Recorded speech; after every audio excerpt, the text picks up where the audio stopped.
Oké, terwyl julle aan die gesels is, dit gaan vanmôre daaroor, hoe werk die Heilige Gees in 'n gemeente byeenkoms, maar ek wil 'n vraag vra.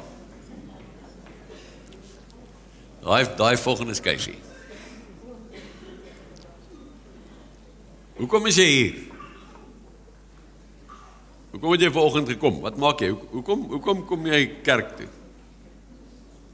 Hulle het gou vir mekaar sê daar in die groep. Hoekom is jy hier?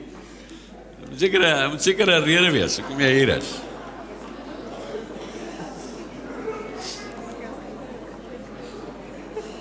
Kan nie net vir die koffie wees nie.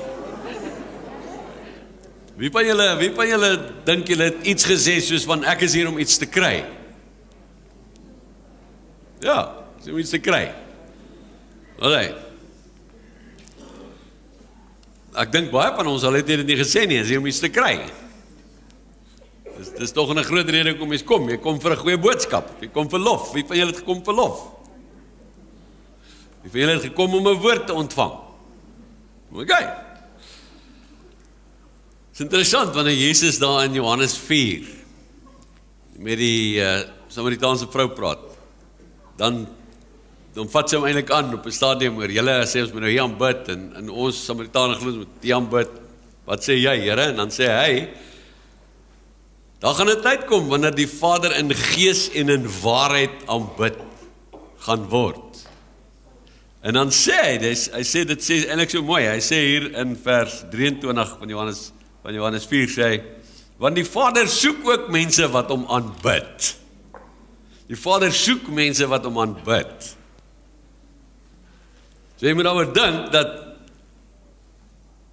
ek dink Vader se rede om ons hier te wil hê is dat hy soek aanbidders. Hy soek aanbidders. Ek meen, en dis eintlik wat 'n mens in jou hele wese in die liggaam van Christus moet uitroep, hoekom ons by einkomste en goed bywoon is, want ek is 'n aanbidder, I'm a worshipper. En aanbidding is, dis interessant, jy kan daar in Amos gaan lees, en jy kan in Jesaja gaan lees, Amos 5, Jesaja 1, sê hoe God nie aanbid wil word nie. Want die Here sê, hy soek nie ons goeders nie, hy soek nie ons rituele nie, hy soek nie ons tradisies nie. Hy het nederige harte nodig. En hy sê, hy soek ware aanbidding. Ware aanbidding is aanbidding wat oorgaan na gehoorsaamheid vanuit God se woord aan ons. Psalm 51, daar by vers 17 tot 19, staan eintlik so aangrypend daar. Hy sê, Here, sê hy in Psalm 51, die psalmdigter sê, Here, open my lippe, dat my mond u lof verkondig. Open my lippe, dat my mond u lof verkondig. Die message sê, unbutton my lips. I let loose with praise. Unbutton my lips. Wow. Unbutton my lips. I'll let loose with praise. Hy sê, want u het geen lus, u het geen behaag in my soort offers nie. U het geen behaag in my soort offers nie. Die message sê, a flawless performance is nothing to you. Sure. So alles kan vandag hier perfek loop, nee. Goeie lof, goeie aanbidding, goeie koffie, goeie woord, goeie als. En dan sê die Here, ek het eintlik niks daaraan nie. Ek het eintlik niks daaraan nie. Flawless performance is nothing to me.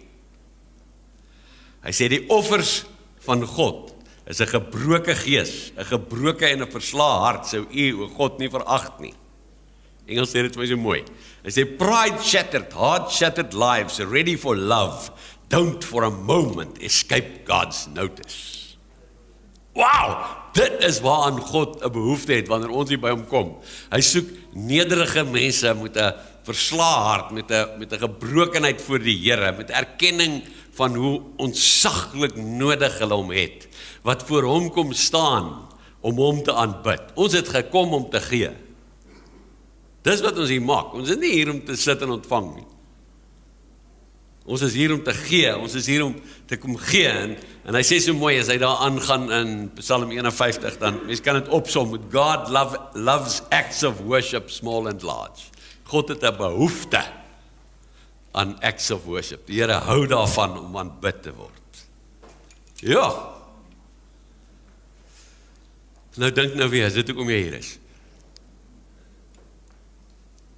As jy nie hier is daarvoor nie, as jy om ander redes gekom het, die Here sal jou nie kwalijk neem nie. Maar ons is hier om te aanbid. Readjust yourself net so bietjie. Here, ek wil U aanbid met my hele lewe. Met my hele lewe is ek nie daar om te kry nie, ek is daar om te gee. Ek is daar om aanbidding te gee. Jesaja 29 vers 13 sê ek net nie my ding kry, hoef ek nie agter toe te kyk nie. Kom nou dingetjie. Doe maar, dat wil jy nou nie. Hy sê, hulle eer my met hulle mond. Hulle eer my met hulle mond, maar hulle hou hulle harte ver van my af. Jy sien, wat is die groot probleem met die soort aanbidding waarvan God nie van hou nie? Dis die soort aanbidding waarin my hart nie is nie. En hoeveel keer in jou lewe was jy al in goed waarin jou hart nie is nie? Maar die een ding waarin God nie behaat nie, is hy het nie behaat daarin dat ek hom aanbid, as my hart nie daarin is nie. Die Here het 'n behoefte aan harte waarin hy is. So nou, is die vraag dan nou by my, waar kom ons in ons soort eredienste? Weet, dit wat ons nou op 'n Sondagmôre doen, ons het allerlei patrone en forme en 'n prediker en lof en al die goed, waar kom dit vandaan? Waar kom dit vandaan? Wel, as ons in die Nuwe Testament gaan kyk, sien ons daar was huisbyeenkomste, en ons sien daar was in die tempel groter byeenkomste, en ons sien daar was lering. Maar dit het oor die jare so 'n bietjie vorm verander. Die hele ding dat ons geboue begin kry het, waarin kerkgehou is, dit kom 'n lang pad terug. Die oudste gebou is nou na alle waarskynlikheid redelik beskadig, want hy het nog bly staan, en dis in Dura, Oost-Europa. Ek weet nie wie van julle ooit daar was nie, in Sirië. Ons kom hier nou meer so maklik in Sirië nie. Maar daar in die ooste, net so by die grens van Irak, in Dura, is die heel oudste kerkgebou waarvan ons weet. En hy is in 232 na Christus. Is omtrent die ontstaantyd van hierdie oudste kerkgebou. Toe later, toe Constantijn moes nou oorgeneem, die Romeinse leier, en hy het die kerk, die Christendom het hy christelik gemaak, en Rome het die christelike geloof aanvaar, en toe het daar nou ewe skielik geboue na vore gekom. Wonder wie van julle weet, wat is die eerste geboue wat Constantijn hulle bekom het vir die kerk? Tempel, nee. Die katakombes. Dit is interessant, dit was die eerste kerkeiendom, maar die interessante ding, dit was nou nie daar om byeenkomste te hou nie, dit was eintlik om mense gelowiges in te begrawe. Dat is deel van die katakombes, maar daarna het as jy nou in Istanbul kom, al daai moskees, was eintlik Christelike kerke, en toe die kathedrale gekom, klomp jare daarna, en toe die protestante gekom, Martin Luther en Calvin, die woord is herontdek, en toe daar nou interessante goed gebeur, die protestante het toe gesê, nou moet ons die woord weer sentraal kry in ons byeenkomste. As jy nou bijvoorbeeld in 'n katholieke kerk of 'n Anglikaanse kerk kom, sal jy altyd sien, dat die preekstoel daar in die hoek, maar Luther hulle het gekom, en hulle het dit weer voor die mense gesit, die woord moet sentraal wees, dit was die symbool. Maar nou noem mense dit as preekstoel, maar vir my lyk dit vreeslik baie na 'n staanstoel. Maar julle sit op die preekstoele. Maar dit is wel eintlik wat die gereformeerdes wou doen, wat die protestante gedoen het. Luther het gesê, dit moet nederig wees. God moet die eer kry, die woord moet uitgaan, maar die prediker is nie so belangrik nie. Daarom moet hulle hom op 'n stoel laat sit en preek. En dit is waar die ding preekstoel vandaan kom. Dit was 'n stoel om op te preek. En en ons, waar kom die prediking ding vandaan, dat daar nou gepreek word? Wel, Paulus sê in 1 Korintiërs 1, dat God het ons geroep om die evangelie te verkondig, die boodskap van die kruis. En dan sê Paulus, God gebruik prediking om mense te laat glo. Nou wel, so prediking is nodig om mense te laat glo, die verkondiging van die woord van God is nodig om mense te laat glo. Dit het ons toe gebring dat ons by 'n tradisie gekom het dat ons sing en dat ons preek en dat ons bid. Nou wat het verkeerd gegaan daarmee? Hoekom is dit dat iets so skrikliks verkeerd gegaan? Die krisis is ons het dit alles aan 'n gebou gekoppel En ons het gesê, mens doen dit alles binne 'n gebou. Jy bring lof binne 'n gebou. Jy sing binne 'n gebou. Jy preek binne 'n gebou. En jy bid binne 'n gebou. En iemand lees vir my, en iemand preek vir my, en waar Paulus gesê het, eintlik die prediking is bedoel om die ongelowiges te laat glo, sit die gelowiges nou by mekaar en kry 'n ou om vir hulle te preek. En ons het die hele idee gekry dat dit alles gaan oor my. Hulle doen dit vir my. En dis verskriklik. Dis eintlik die verskrikking dat dit het so erg geword dat mense die kerk, as mense sê, waar is julle kerk, dan beskryf hulle waar is hulle gebou. Want ons het eintlik hierdie kop idee gekry dat kerk gebeur binne 'n gebou. En dit is eintlik glad nie waar nie. Christen wees, ons is die liggaam van Christus, gebeur oral, ook binne in die gebou. Maar nie, daar's niks verkeerd met 'n gebou nie. Daar's niks verkeerd met prediking in 'n gebou nie. Daar's niks verkeerd met lof in 'n gebou nie. Daar's niks verkeerd met die gee van geld in 'n gebou nie. Daar's niks verkeerd met die beoefening van gawes in die gebou nie. Maar alles is verkeerd as dit alles. Alles is verkeerd as dit oor my gaan. Alles is verkeerd as ek net 'n toeskouer is. Wow. Daarom het ons 'n reeks gehad, so ruk gelede, wat die tema was, we're leaving the building. 'n Paar ouens so ontstel, they've left the church. Ons het nie daarmee gesê, ons is klaar met die gebou nie. Ons het net gesê, liewe hemel, kom ons hou op. Om te dink, Christen wees is net in 'n gebou. Hierdie is net die oefenplek vir die werkplek. Dis al. Als wat ons hier oefen, moet ons daar buite gaan doen. Die lof wat ek hier oefen, moet ek daar buite gaan lewe. Die gawes wat ek hier oefen, moet ek daar buite gaan beoefen. Die woord wat ek hier oefen, moet ek daar buite gaan deel. Dis die oefenplek vir die werkplek. Dis al. Wow. Daarom. 1 Korinte 14 vers 26. Ek dink daar's 'n skyfie daarvan. Sê, wanneer julle by mekaar kom,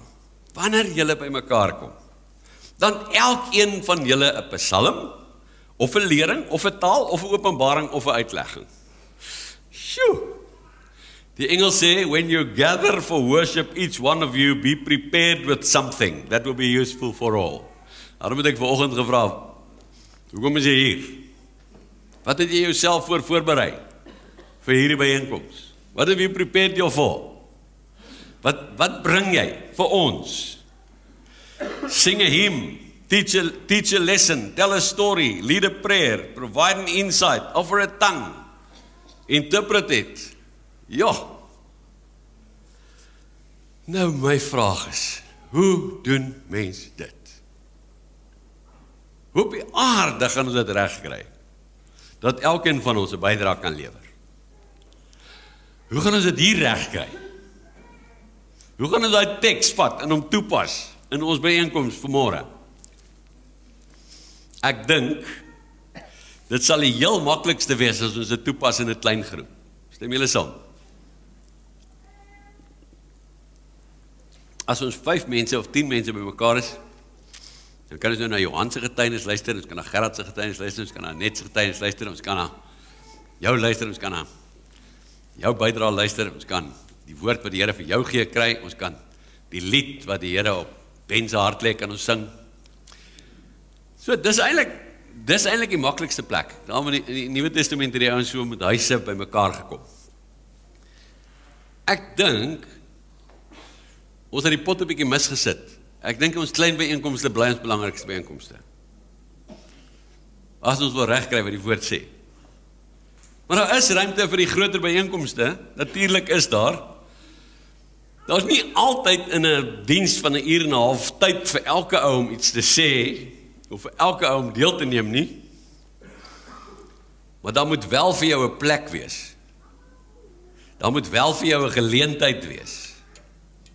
Met ander woorde, jy gaan nie dalk elke Sondag kan nie, maar jy moet elke Sondag mag. Jy moet ruimte hê, daar moet meer ruimte wees. En dis die uitdaging wat ons het. Dis hoe gaan ons dat in hierdie soort van byeenkoms daar meer ruimte is vir die gawes van die Gees? Julle onthou nou, ek het nou gepraat oor die siengawes, die doengawes en die praatgawes. Wat's nou weer die siengawes? Woord van wysheid, kennis en ja, onderskeiding van die geeste. Dis die siengawes, wat die goed wat die Here vir my wys, wat ek nie geweet het nie, wat ek sien. Dan die doengawes, die gawe van geloof, en geloof laat my doen, bonatuurlike geloof laat my doen, gawe van wonderwerke, die gawe van genesing. Ok, en die praatgawes, wat ons laas week oor gepraat het, is die gawe van tale, profesie. Jy lees dit uit 'n papier uit 'n kroek. Jy mag nie. Jy wonderlik, is goed om te kan notes vat. Ja, julle, so. Hoe maak 'n mens plek daarvoor? So dan kyk na 'n paar, kom ons kyk na woordriglyne, daar 1 Korinte 12, 13, 14, jy moet nou jou Bybel en die daar oophou. Maar 'n proses van deelname, ek wil so 'n paar goedjies voorstel, wat ek dink, net weer sê, ek dink die meeste van het ons klaar gesê, maar ons moet dit nou in plek bring. Ek dink die een ding wat ons vir mekaar sê is, as daar profesie in die gemeente is, dan moet dit bemoedig, versterk en vertroos. Ok? Stem saam. So ons gaan nie profesie, ons kan nie profesie hê wat mense afbreek of slegte goed sê of die doel van profesie is te bemoedig, te versterk en te vertroos. Goed. Dit sien ek daar in 1 Korinte 14 vers 3 en vers 24 en vers 25. Dit sê dit duidelik. Nog 'n ding. God kan 'n profesie deur enige gelowige gee ter bemoediging of lering. Hy kan almal gebruik. Stem julle saam? So God kan 'n profesie deur enige een bring. Hy het dit gesê, profesie is vir ons almal. Goed, so as dit vir almal is, dan lyk dit vir my in terme van die orde moet ons vir mekaar beurte gee. So in die kerk sal daar beurte wees, mense om te profeteer. So daar moet ruimte wees vir iemand om 'n profesie te bring. So, en dan sê Paulus, hoe 1, 2 of 3? Na mekaar moet ruimte maak daarvoor in so 'n byeenkoms. Goed, so as ons dan vir mekaar beurte gee en elkeen kan dit doen, dan sê hy nog iets van as daar 'n profesie is, dan moet dit getoets word. Dit staan daar in 1 Korinte 14 vers 29. Dis nou 'n baie moeilike vraag om te sê, hoe toets 'n mens 'n profesie, of hoe toets 'n mens 'n woord van kennis, of 'n woord van wysheid wat oorkom, 'n onderskeiding, hoe toets ons dit? Hoe toets ons dat dit is nou reg? Iemand het verlede week vir my 'n vraag kom vra na die tyd. Toe sê hy so, jy toets of dit 'n vals profeet of 'n ware profeet is. Sê ek, ikona. Dis die verskil tussen Ou Testamentiese profesie en Nuwe Testamentiese profesie. In die Ou Testamentiese profesie was die Ou Testamentiese profeet 'n fout gemaak het, was dit goef, dood met hom, hy is van die duiwel weg. Is of God of die duiwel, is God se man of nie. Nuwe Testamentiese profesie sê die Here, hy gee gawes vir sy hele liggaam. Ons kan dit almal beoefen. As ons dit beoefen, kan daar 'n stukkie van jouself in wees en 'n stuk van die Here. So ons moet beproef, is dit nou Erich wat praat of is dit nou die Here wat deur Erich praat? So daarom moet ons dit toets. Sê nou maar, Erich sê iets en ons sê, "Sjoe Erich, ons ervaar nie nou dis die Here wat dit sê nie." Sê ons daarmee dat Erich is vals profeet, hy's nie van die Here nie? Nee, dan sê ons net, Erich het 'n fout gemaak, in sy goeie bedoeling ervaar ons nie dat dis wat die Here nou sê nie. So, mens mag foute maak. In die liggaam van Christus mag ons foute maak. Ons is daar om mekaar te help rondom die gawes. Baie mense is so bang vir die gawes, want hulle sê maak dit 'n fout van die duiwel. Nee. Ons toets dit. So, wat is 'n goeie manier om dit te toets? Baie maal as daar taal is en as hy uitleg, dan vra ek vir die gemeente, stem julle saam dat dit van die Here kan wees? Dit plaas baie druk. Ek dink as al mense sê ja, en mense sal sê nee. Die Here gee ook leiers. En ek dink een belangrike manier wat ek sien in baie gemeentes gebruik word, is dat hulle byvoorbeeld ouderlinge gebruik. Om as 'n ouer woord het wat hy wil bring, dat hy sy woord neerskryf of gou kom deel met iemand as daar die ruimte is om met te praat. En dan sit hy saam met 'n leier en sê, ervaar ons dis nou van die Here. En dan word dit getoets. Okay, 1 of 2. Daar kan verskillende maniere wees hoe mense toets, maar wat belangrik is mense toets dit. So ons het al vir Egbert in die verlede gevra. Ek dink die mense ken aldag vir Egbert nie. Ek dink ons sal bietjie ons ons struktuur, as ons regtig dit wil doen, moet verander, dat ons ouderlinge van hulle dalk voorsit en naby sit, en dalk meer as net een, want baie moeilik om uit daai hoek nou die guts te hê om tydens die diens tot by hom te stap, en vir hom iets te kom sê wat ek dink die Here sê, dit sal 'n redelike vrymoedige mens moet wees om dit te doen. So ons moet dit op 'n manier so maak dat dit maklik is vir mense om 'n woord te kan bring en iemand gou saam met jou daarna kan kyk, is dit van die Here. Goed. Nou het mense al vir my gesê, maar ek het nou 'n woord, maak nou nie saak wat jy preek nie, maak nie saak wat jy sê nie, ek moet nou opstaan en dit sê, want ek kan nie stil bly nie. Wat sê die woord daaroor? Staan in 1 Korinte 14 vers 32, die gees van die profete is aan die profete onderworpe. Dis moeilike Afrikaans, wat beteken dit? In Engels, if you choose to speak, you're also responsible for how and when you speak. Met ander woorde, die profeet kan stil bly. Jy kan stil bly. Jy kan wag dat daar in die orde van die diens plek is, of as daar nie nou plek is nie, dalk volgende week plek is. Of dalk net na, of jy kan, daar is beheer. Jy het die vermoë om te kan stop. Eenmaal dink ek die getuienis wat ek gee oor hoe die Here vir my tale gegee het, skep die indruk dat ek glad nie kon stop nie. Elke mens het die vermoë om te kan stop. Daar is beheer, mens het beheer. Het gaan ook oor 'n wil en 'n nie wil nie, en 'n kan en 'n nie kan nie. So ons kan profesie keer. Ons kan 'n bietjie daarmee wag. Goed. So, God is nie 'n God van wanorde nie, maar van orde, sê 1 Korinte 14 vers 33. So, wanneer moet hierdie goed plaasvind? Ek dink mens moet die persone wat die leiding in 'n diens neem, die ruimte gee, om as voorgangers te kan optree en die Here te kan vertrou vir die wanneer. Want dis die mense wat die Here vir ons gegee het. 1 Tessalonisense 5 vers 1 Tessalonisense 12 vers 5 en 6 sê, honor those leaders who work so hard for you, who've been given the responsibility of urging and guiding you along in obedience. So die leiers het die verantwoordelikheid om julle aan te moedig, maar ook te lei, ook in die groot en die klein dienste, hoe om dit te doen. Nog 'n ding wat ek dink in 'n gemeente belangrik is, en dit gaan ook oor die orde, is dat die mense wat 'n spesifieke woord hoor, wat 'n spesifieke woord het om te bring, dat dit met erkende mense wees. Want dit is so, dat die vyand kan iemand in 'n geloofsgemeenskap inbring om 'n ding te sê. Ek onthou jare gelede, is met 'n hele sendingproses besig, en ons werk baie hard, ons 'n klomp sendelinge in die veld, nie in die gemeente nie, in 'n ander gemeente, en ons is met ons geloofsoffer Sondag besig, en daar staan 'n vreemdeling op, en hy kom staan voor, en hy vat die mic, sonder om vir enigiemand anders te sê, en hy sê, I have a word from God. You are doing the wrong thing. You must stop this immediately. Getting the people to give money for missions is not from God. He doesn't want you to go out there. He wants you to focus here and now. He wants to talk and work with you. Dit was baie groot chaos, want daar was 5 of 10 mense wat hom geglo het. Dit was uit en uit nie van die Here nie. Maar het was baie moeilik om hom op daai stadium net sommer te stop. Maar dis die leiers se verantwoordelikheid om ook daar te help om geestelik leiding te neem. So as daar vreemdelinge in ons midde is wat 'n woord het, dan moet hulle ook die woord kan bring, en miskien is dit goed om dit neer te skryf en dit te deel, en as die leiers ervaar dat dit 'n woord van die Here is, dan dink ek moet ons dit kan deel. So, dis baie belangrik. Goed.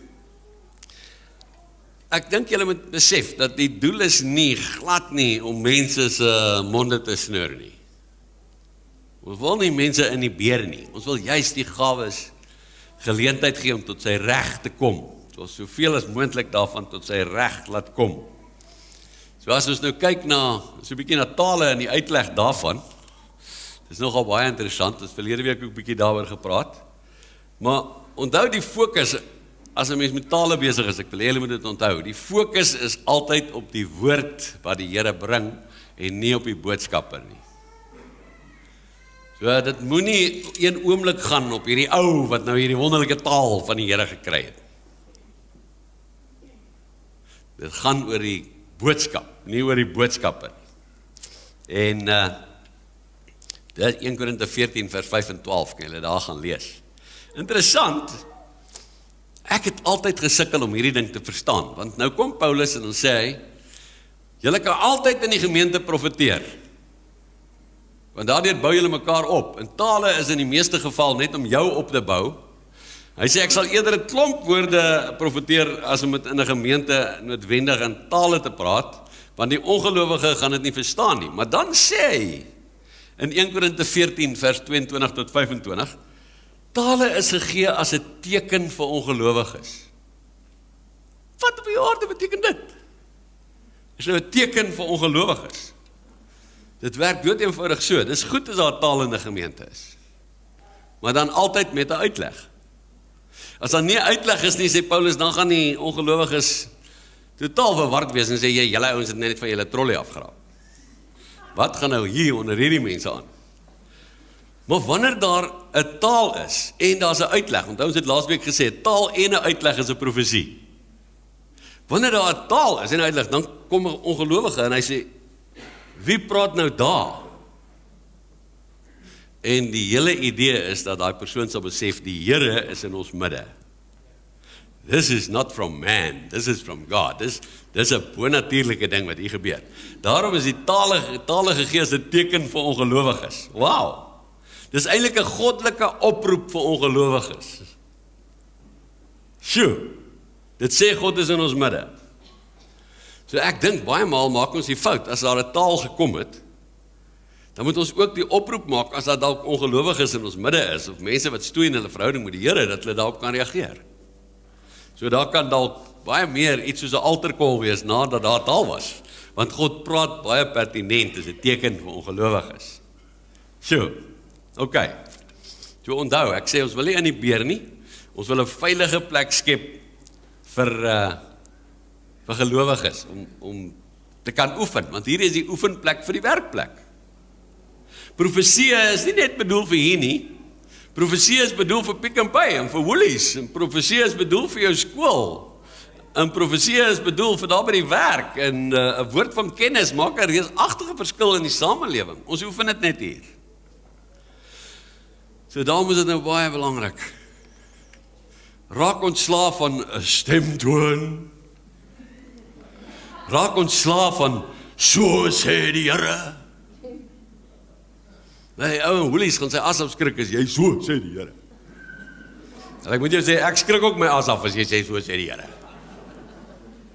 So kom ons raak net gewone mense, ons praat Afrikaans. Of as jy Engels praat, Engels. So natuurlik as moontlik. Ek is baie bang om sommer net te sê, die Here sê. Want, julle weet, in 'n debat byvoorbeeld, as mense nou oor iets, 'n verskil van mening het, en hier kom 'n ou en hy sê, so sê die Here, is dit natuurlik die einde van die gesprek, want wie kan nou daarmee stry? So ek is altyd baie bang in 'n meeting, as ouens my sê, so sê die Here. Maar moet ons die Here kan hoor? Natuurlik moet ons die Here kan hoor. So ek dink dit sê iets van ons nederigheid, dit sê iets van ons afhanklikheid van die Here, om te kan sê, ek ervaar nou iets wat ek dink dalk van die Here af kan wees. En ek dink as jy in 'n winkel instap en jy sien 'n meisiekie en jy sien, ja, die Here wys vir jou sy's hartseer en die Here sê ek wil vir haar 'n stuk blydskap gee en jy sal sê, ja, mevrou, ja, weet ek ervaar nou dat jy hartseer is. En ek ken jou glad nie, maar ek dink dalk wil die Here vir jou vreugde gee. Ek ervaar dat hy eintlik vir my wil sê, vir jou te sê, hy wil vir jou 'n klomp vreugde gee. Okay? Dit bedreig nie, verstaan julle? So, daar moet orde wees in ons byeenkomste, maar dis 'n goddelike orde. Dis nie ons soort orde nie. Ons mag baie geestelik wees, maar ons mag ook strategies wees. Ons kan beplan. As niks verkeerd om te beplan nie, dis as niks verkeerd dat ek hierdie week al hierdie preek voorberei het nie, as niks verkeerd dat Waldie al hierdie week hierdie lof sy liedjies gekies het nie. Maar ons moet genoeg leiding gee, genoeg toelaat vir die Heilige Gees. Dat as die Heilige Gees ons plan 'n slag wil onderbreek, mag hy. En ek dink, julle moet met daai gesindheid ook kom. Dat as ons 'n oggend hier is en ons is besig om die Here te aanbid en ons sien die aanbidding gaan nou net aan en ons ervaar die Here wil hê ons moet aanbid, dan aanbid ons. Ek dink daar moet genoeg vryheid in die gemeente wees. Dat ons tussen ons beplanning deur die Heilige Gees kan vertrou. Okay? Stem julle saam? Okay. By daai baie belangrike ding. Draai gaan na mekaar toe. Ek wil net hê, ons het nog genoeg tyd en ons gaan net na 11 met ons vergadering ook klaar wees. Ons het nou ons jaarvergadering, ons net gou vir julle iets van ons gemeente gaan sê. Maar vir die volgende 3 minute, is daar 'n dringende vraag oor gawes, iets wat jy nie weet nie, wat jy graag wil weet. Sê gou daar vir ouens in jou groepie, en dan kan julle dalk daai vraagie gou vra. Julle moet dit nou nie debatteer nie, jy moet net die vraag stel, dan gaan ons gou as 'n groep dit vir mekaar vra. Lukas, kom help my asseblief. Iemand wat 'n vraag het, dit mag stupid wees, hier is geen stupid vraag nie, jy kan enigiets vra. Jy kan enigiets vra oor die gawes en die beoefening in die gemeente, enigiets wat vir jou nog bietjie die mekaar maak. Waar is 'n hand? Daar sê, gaan gou daarna om Ben toe. Hierso, Lukas. Dankie. Vraag wat uitgekom het is, in verskillende gemeenskappe het verskillende gemeentes, verskillende kerkgroepe, baie uiteenlopende opinies oor die gawes en dit verwar. Want die een sê dit is so en die ander een sê dit is so en die ander een sê dit is so. Wat sê jy, hoekom is dit so? Of hoe maak mens? Ek dink wat Ben vra is baie waar. Ek dink daar's ontsaglike uiteenlopende opinies oor gawes. En ek dink die meeste van dit kom uit 'n kerk se teologie en kerk se tradisies. Baie mense is verskriklik geheg aan 'n tradisie en nie noodwendig aan wat die woord sê nie. En so kry jy nou byvoorbeeld daar's kerke wat sê die gawes het opgehou toe die laaste apostel dood is. En hulle het nou die streepteologie, daar kom nie meer gawes voor nie. Mens sien glad nie meer gawes nie. En wat maak mense met hulle? Dan is daar ouens wat sê alle mense moet in 'n taal kan praat, anders is hy nie oorgegee aan die Here nie. Is dit nou reg of is dit verkeerd? Wat maak 'n mens? Solank as wat ons 'n verskeidenheid van kerke het, gaan ons 'n groot verskil hê. Die uitdaging wat ek graag aan ouens wil stel is begin die Bybel lees. En dit was dis 'n groot challenge. As jy net 1 Korinte 12 tot 14 vat, jy begin net doen wat daar staan. Vergeet wat Lukas leer, vergeet wat Gerard gesê het, vergeet enigiets. Kom net in 'n groepie saam met 1 of 2 medegelowiges bymekaar en sê, okay, baie maal mense wat nie gawes beoefen, gawes is nie in hulle lewe nie, hulle sal vir jou sê, gawes bestaan nie meer nie. Vir 'n lang ruk in my lewe, het ek nie eintlik veel gawes in my lewe gesien nie, en toe het ek die teologie daar ontwikkel, dat gawes bestaan nie meer nie. Of is nie nodig nie. En toe het ek partymal in kerke gekom, waar ek vreeslik die mense sien wild te kere gaan het, met gawes. Hulle het charismaniacs geword, dink ek. En daarvoor is ek bang. En toe het ek vir mense begin leer oppas vir die gawes. Maar staan daar een plek in 1 Korinte dat ons moet oppas vir die gawes? Nee, Paulus sê, wat moet ons maak met die gawes? Beywer jou daarvoor. So, as ons nou moet beywer en ons begin saam die Bybel lees, so my challenge sal wees, kom ons begin uit die Bybel lees en doen wat die woord sê. Daar sal altyd verskille wees. En dit is so. Solank as wat daar mense op die aarde is en ons nie die volle waarheid het nie, ons het die woord. Solank ons die woord nie ons basis maak. Nie is daar nog 'n vraag? Jy het 'n Yes? Ek het 'n vraag. Okay. My vraag is, as ek vir iemand bid vir genesing, soos kom ons sê, hy hier staan nou iemand met krikke in die kerk en ek bid vir hom vir genesing. Hoekom is die kans in 'n sin groter dat, of kom ons sê by Woolies bid ek vir 'n ou in 'n rolstoel en hy staan nie op nie. Hoekom genees hy nie? Ek bid dan vir genesing. Ek vertrou dan die Here vir die gawe van genesing. Hoekom? Sê jy? Sy sê it's God's timing. Ek sê ek weet nie. John Wimber is seker een van die bekendste ouens in ons wêreld in ons moderne tyd wat die Here gebruik het rondom genesing. Hy het 'n boek geskryf, Power Healing. En dit is 'n fantastiese werk om te lees. Maar hy is dood aan keelkanker. Van die wêreld se grootste bidders het vir hom gebid en hy het dood aan keelkanker. Maar John het gesê, hoe meer mense ek voorbid, hoe meer word gesond. Hoe minder ek voorbid, hoe minder word gesond. So, ons skrik partymal so groot vir dit wat nie gebeur nie. Weet mense het nou vir my gebid vir my heup. Maar ek is so ontsteld oor Floyd wat nie gesond word nie, dat ek staan een oggend op en praat met die Here en ek raas met die Here oor Floyd wat nie gesond word nie en ewe skielik kom die gedagte by my op. Wanneer laas jy 'n pil gedrink? Nee, ek kon nie loop nie. My heup 'n keer op. Saluut. Niks. Prys die Here. So ek dink partymal sien ons die Here se werk mis. Ek skrik so groot vir iets wat nie gebeur nie. Ek dink just go for it. Ek dink dis met die gawes. Dat dit nie gaan gebeur nie maak ons so bang. Maar dan kyk ons na onsself. Ek sal my lewe nooit vergeet toe Kabisa en Pecheni in 'n tentdiens in Khayelitsha tot aan die einde van die diens gewag het en toe slaan hulle die dromme en toe sê hulle the man of God. Dit gee my die skrik van die lewe want ons is almal men of God and women. God gaan hom nou gebruik en toe stoot hulle 'n tannie daarin wat verlam is. En hulle haal dramaties die komberse van haar bene af en hulle sê vir my man of God.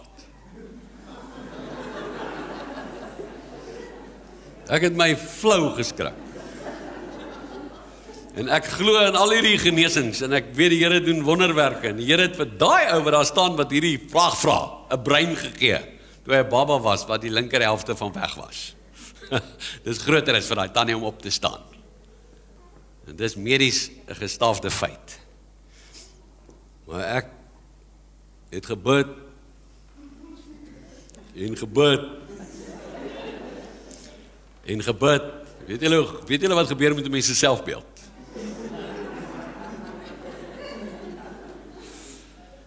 En op die ouend het ek net gesê, I'm sorry. En ek het die tannie omhels en ek het vir haar gedruk. En die ou tannietjie het so vir my gekyk met trane wat oor haar wange loop en toe sê sy vir my, it's okay my son. Ja. Dis die Here se werk. Hy wil hê ons moet deel wees daarvan, maar dit bly die Here se werk. Dan nog 'n vraag, laaste vraag. Yes. Kan jy by die laaste tyd sê leiers moet geëer word. Wat reg is. Waar kom jy weet ek kan aanpraat.